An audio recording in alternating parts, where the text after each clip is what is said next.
പ്രവാചകൻ മുഹമ്മദ് നബിയുടെ 1501 ജന്മദിനം ലോകമെമ്പാടും ആഘോഷിച്ചു. വിവിധയിടങ്ങളിൽ നബിദിന റാലികളും ആഘോഷ പരിപാടികളും സംഘടിപ്പിച്ചു. കോതമംഗലം സെൻട്രൽ ജുമാ മസ്ജിദിലെ ഇമാം അബ്ബാസ് സഖാഫി നബിദിന സന്ദേശം നൽകി.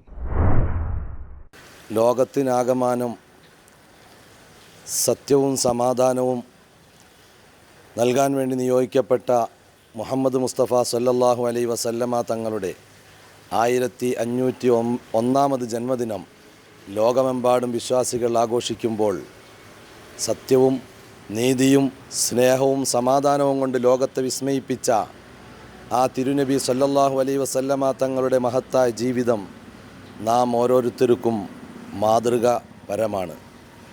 ആ മഹത്തായ ജീവിതത്തെ പിൻപറ്റി, അവിടുത്തെ ചര്യയെ പിൻപറ്റി, ആ സ്നേഹവും സമാധാനവും സത്യവും നിറഞ്ഞ ഒരു ജീവിതം, ലഹരിയില്ലാത്ത, വിദ്വേഷമില്ലാത്ത, അക്രമമില്ലാത്ത, അനീതിയില്ലാത്ത ഒരു നാളേക്ക് വേണ്ടി നമുക്കെല്ലാം ശ്രമിക്കാം.